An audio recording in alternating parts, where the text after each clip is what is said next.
Estamos de volta com a Ação Nacional. Hoje nós estamos falando sobre os desafios da gestão de empresas familiares.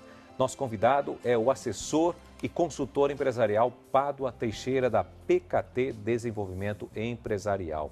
Bom, a gente estava falando um pouquinho de uma forma mais abrangente o que é o significado de uma empresa familiar, né? Agora vamos entrar um pouquinho, né? Desmiuçar um pouquinho.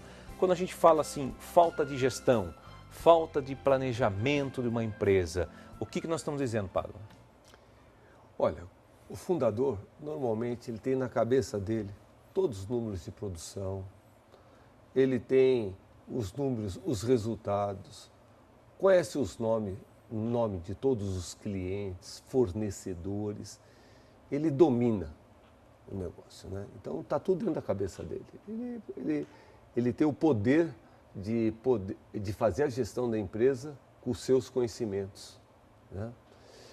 Quando vem a primeira geração, isso começa a ficar mais difícil. A empresa também ela vai crescendo, ela vai adquirindo um outro tamanho. Então, você ter um planejamento estratégico numa empresa, ter um modelo de gestão, ter os seus desafios bem planejados, não só financeiros, mas de crescimento, todos os seus desafios, isso torna uma empresa mais sólida, né?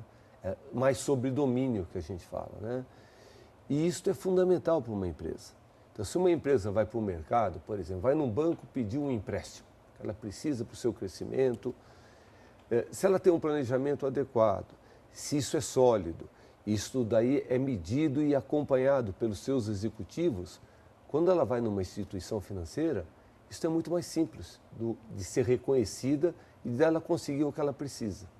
Agora, quando ela não tem isto, dificilmente ela consegue crescer através dos benefícios que o sistema pode proporcionar. Quer dizer, os bancos, eles também fazem uma pesquisa da empresa, um levantamento de quem é essa empresa, como é que ela está no mercado.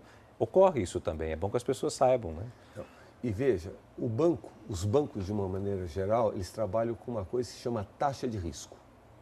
Isto é, as empresas que têm maior risco, normalmente eles não dão os benefícios que ela precisa. Então, uma empresa que tem uma gestão profissionalizada, tem um modelo de governança, tem os seus resultados auditados, isso é uma garantia para os bancos. Então, a possibilidade dela conseguir o que ela precisa é muito maior. Bom, a gente vai aprofundar esse assunto até no último bloco do Ação Nacional de hoje. Vocês vão entender direitinho sobre isso que ele está falando. Agora, falta de preparação e formação profissional. Aqui entra uma questão assim, além da falta, mas existe aqueles que se formaram. Vamos dizer assim, olha, meu filho se formou em administração de empresa, fez lá a faculdade XYZ. Ok, mas você põe ele para administrar a sua empresa, a situação se complica.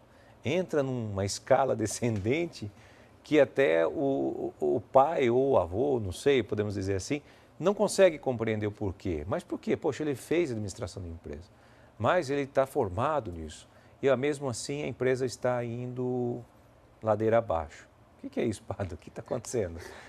É só o canudo na mão é o suficiente?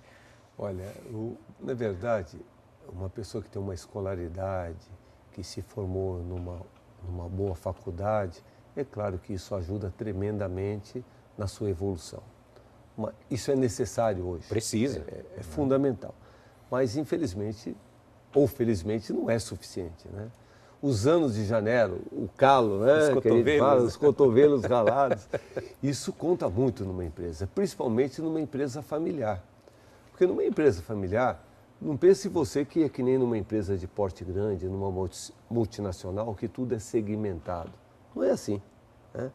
A gente fala que tem que chupar cana, assobiar e chupar cana ao mesmo tempo. Então precisa ter uma visão holística de negócio. Isso só adquire como?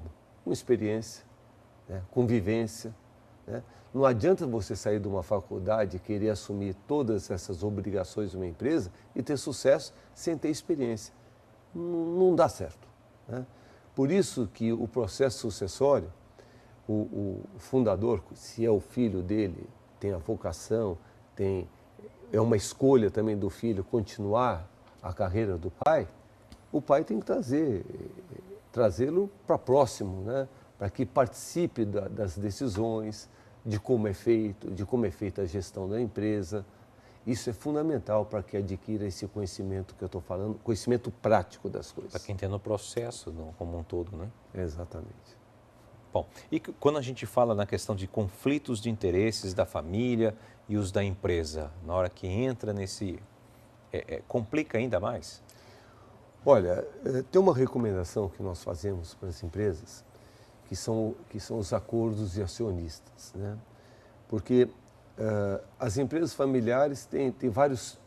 Você não consegue comparar uma empresa familiar com a outra. Cada uma tem o seu DNA, tem quantos membros da família trabalham, quais são os conflitos familiares que tem.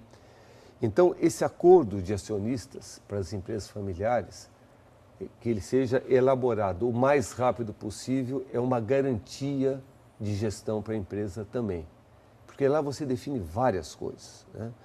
Então, o que a gente recomenda para as empresas familiares? Ter o seu acordo de acionistas, ter o seu modelo de governança bem definido e praticado, mas tudo isso enquanto o fundador, o patriarca, está com saúde, a empresa está com bom resultado, que tudo isso é mais fácil de fazer.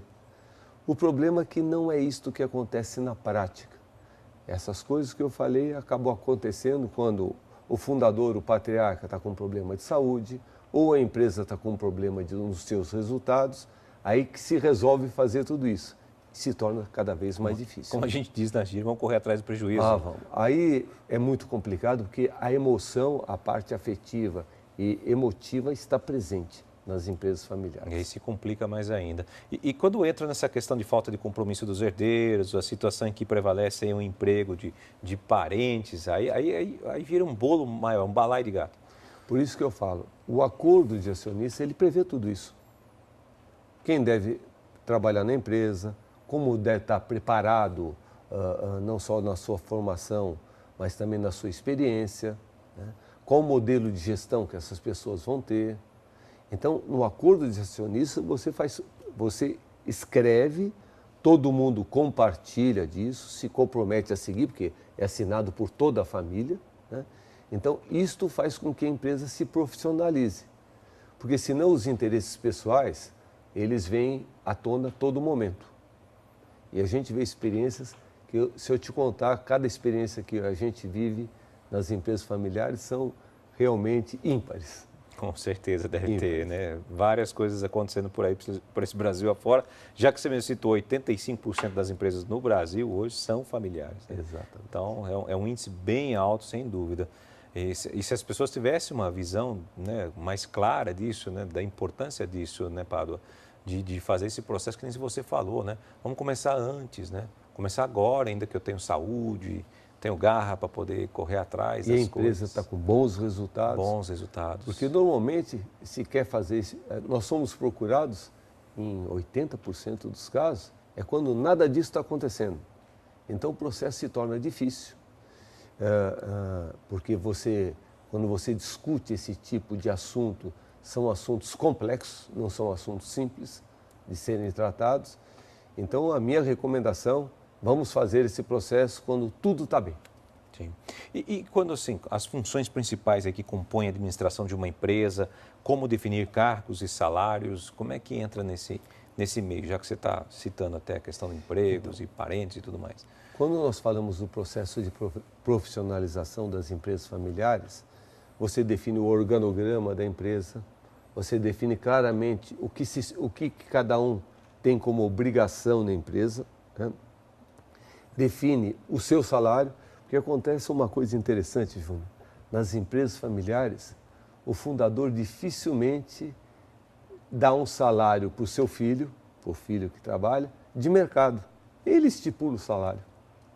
Eu estou falando isso, os telespectadores já sabem do que eu estou falando. Isso é em 90% das empresas. Mas ele é filho meu, né? É meu filho, ele dá um carro para o filho e não como salário, né? Mas ele cobra como salário. É muito interessante. Então, esse é um aspecto negativo da gestão de uma empresa familiar, né? Criar uma dependência do filho através de uma remuneração que o pai dá para o filho. Aí é que falta a profissionalização. Exatamente. Agora, quando você faz o cargos e salários numa empresa, que você fala, olha, meu filho é o diretor comercial. Quanto que ganha um diretor comercial no mercado? Ganha X? Meu filho vai ganhar X. Né? Quando isso acontece numa empresa, todas essas discussões, esses problemas que você levantou, eles são minimizados. E aí parte de um princípio inverso, né? É ele que vai conquistar os seus bens, o seu carro, com o salário que está sendo pago como qualquer outro. Inclusive, existe uma tendência cada vez maior de uma coisa que chama salário variável. Né? O funcionário tem um salário fixo e, de acordo com o seu desempenho, você faz uma parte desse salário ser variável ao desempenho do funcionário. Eu acho isso uma ótima prática, porque isso faz com que as pessoas, né, tentem conseguir cada vez mais os resultados que a empresa precisa. Bom, nós vamos para um rápido intervalo e voltamos já com a Ação Nacional. Fique com a gente.